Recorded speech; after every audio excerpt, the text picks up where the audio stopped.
He has to understand his quarterback is not playing at the top of his game, probably because of all the weapons that he lacks that are around him. But now you have to play to a different strength. You have to play to your run game, play to your offensive line, where a lot of people thought was one of the best in the league all season long. How about, even though you don't have Deshaun Jackson on your roster anymore because he's on IR, still take some shots down the field, open things up just a little bit more.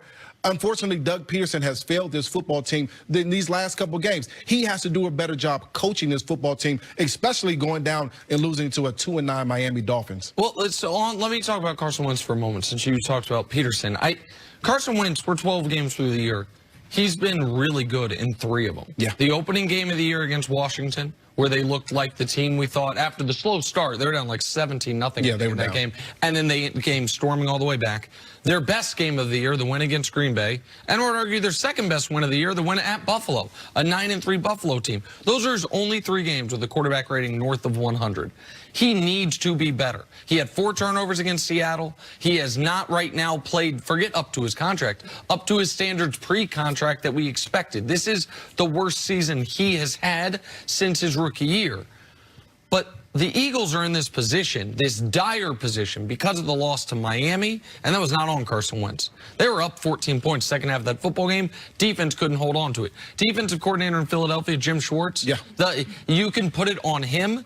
He works for Doug Pederson. That was a team loss, blowing that lead to Miami. So I understand why you're saying that game specifically, or the last few weeks, where ever since Jordan Howard went out, and I like Jordan Howard as a player, their abandonment of the run game against New England, where it's a 1-score game throughout, Seattle a 1-score game throughout, the Miami game, where they are leading essentially throughout until the end. The abandoning the running game to the degree that they have doesn't make sense. And the defense allowing Fitzpatrick, you said, to score in, what, 6 straight possessions? Yeah.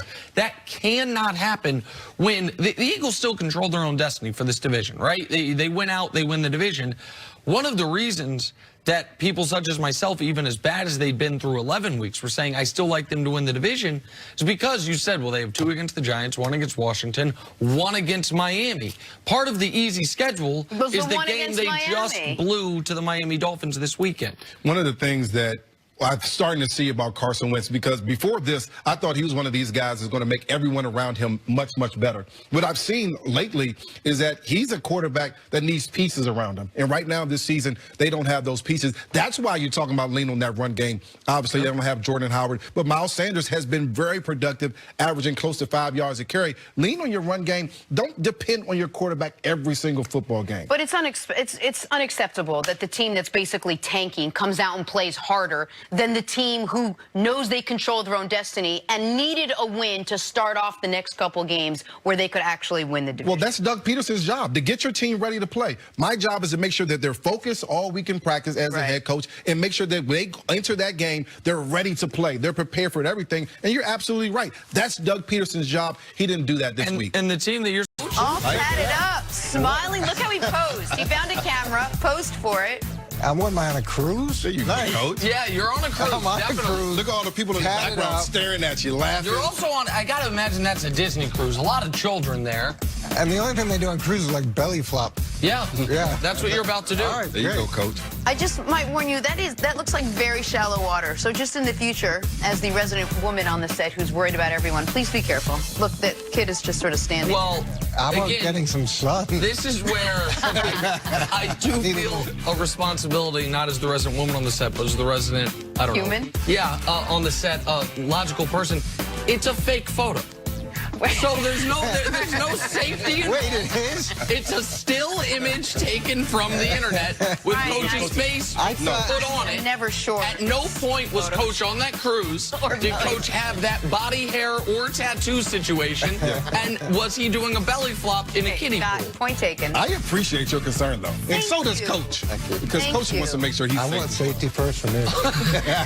That's awesome. All right, coming up next, we're going to prove that those aren't really your tattoos.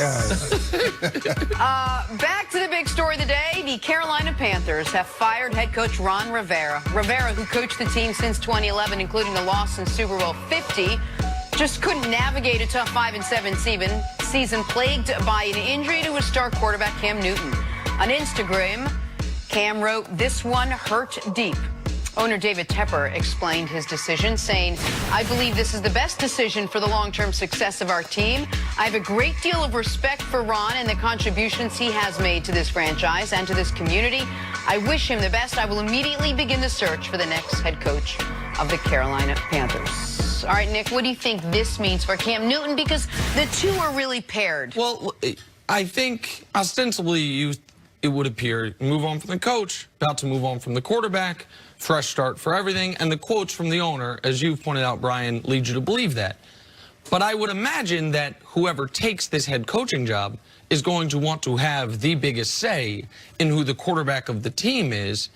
And I think there are a lot of coaches, particularly if you pull from the college ranks, that might say, all right, even if we are drafting a quarterback, Cam has a year left on his deal, is an incredibly reasonable cap number in today's dollars, over $20 million for next season, and a lot of the things Cam Newton does well are those RPOs, some of the collegiate stuff that we're seeing, whether Arizona do with Kyler Murray, or he's not Lamar, but some of the stuff Lamar does. And so why don't we wait and see what this final year of his contract Cam Newton would look like in a new offense, with a new coaching staff, with a healthy foot and healthy shoulder for the first time in a few years. So I do think the window is at least slightly open for Cam to stay with the Carolina Panthers. Now, I don't know if Cam wants to. The way, I mean, if you're Cam Newton, you're the best player in the history of the franchise, and they have been essentially pushing you out the door because you got hurt.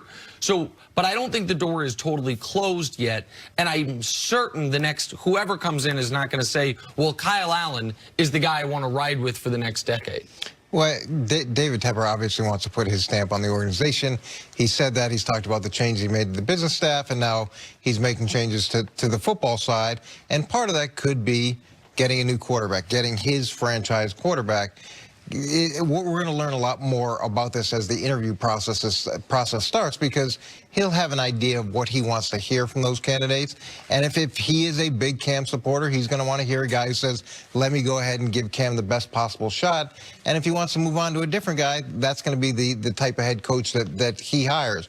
I don't think it's done for Cam in Carolina in terms of it being a certainty.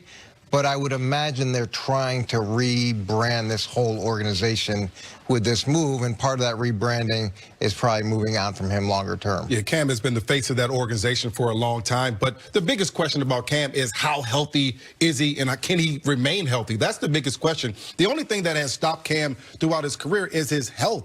And so the next coach is going to come in and say, all right, this is what I want to do. I want to be able to run those RPOs. I want to be able to sprint the quarterback out and get him outside of the pocket and throw the football. And can Cam do that for 16 games? Because if he can, then you have the opportunity to draft a young quarterback and say, okay, you just groom yourself under Cam. We got him under contract for a reasonable price. And at that point, you groom your young quarterback. You groom him with Christian McCaffrey as well. And then you find a way to get rid of Cam at the end of the season. But if Cam plays well, you keep him. So if you're a new coach, there's nothing better than having a veteran quarterback in your locker room that has been there and done that if he's healthy. That's the biggest question. The only thing that I'd say, if you're going to try to go to the Baltimore RPO, heavy quarterback run system like that, when you're Cam Newton, you're not interested in doing that. That's not. You're making $19 million next year with a chance to make significantly more. You're not interested in carrying the ball 20 times a game, and especially after you've had a history of injuries. That's the last thing you want to do, is be put in that position. If you're going to run that system, you need to go get a young guy that's willing to do that and put himself in that situation. We're all assuming that he's going to recover fully from this Liz Frank injury, and that his shoulder is going to be 100% fine, and that whatever tinkering they did with his throwing motion is suddenly all going to fall into place. Those are a lot of ifs to see if you're going to get the same Cam Newton, or even close to the same Cam Newton, who's willing or able to run all the RPOs. But my question is, how does the timing work out with all that? Are you going to have time to know whether he's healthy by the time you get a new head coach in, by the time the draft rolls around? I mean, there's a lot of things that have to fall into place. Yeah, but you said we're all assuming something. I'm not assuming any of that. Well, I'm reading the NFL and the world that exists where Nick Foles gets $88 million on speculation. There are the known quantity quarterbacks in this league are never available. The last one that was Kirk Cousins, and he's a slight known quantity, and he got a fully guaranteed contract. Why? Because you never have a guy that you know is healthy and at the very least above average that comes available at this position. So yeah, there are some assumptions that are baked into these things, and I think Coach is right. I think the best point was, yes, the next head coach is going to get to pick the quarterback, but the next head coach might be picked based on his thoughts on the quarterback, because it's going to be communicated in the interview process, and that's a really good point that I hadn't really thought about it crystallized that way. I also think the next head coach, if I had to bet, is not going to be as good or as successful as Ron Rivera. Ron Rivera's there for 9 years. I would argue they underachieved twice. The year after the Super Bowl, where they had a clear hangover, Cam was not as good. They won 6 games. The one other year they underachieved was in between 12 and 15 win seasons when they went 7, 8, and 1. And even that year, though, they won the division and won a playoff game. You find me the year where, like, wow, Panthers weren't good enough. They were a 1-win team that then won 6. They then improved to 7. Then 12 wins and a bye. Then the 7-win season I mentioned. 15-1. The 6-win season I mentioned. 11-5. Last year they're 6-2. And Cam gets hurt. This year, Cam gets hurt. There's not, and they still have won 5 games. They're the only team that hasn't had consecutive winning seasons since 1995. And how many winning seasons are there total in that list? There's 3. But how many of those years? Out of how many years? Out of 9. 9. How many years? And didn't they have the NFL MVP? Yeah, and they went 15-1. So they overachieved? 2-time Coach of the Year. Hold on, but what year? I mean, look, I like Ron Rivera too, but when you treat Jason Garrett pretty harshly for the mediocre season they're having. Yep. But yet a 7-8-1 where you go to the playoffs, you're like, oh, yeah. But Jason Garrett, but Jason Garrett does not get criticized for the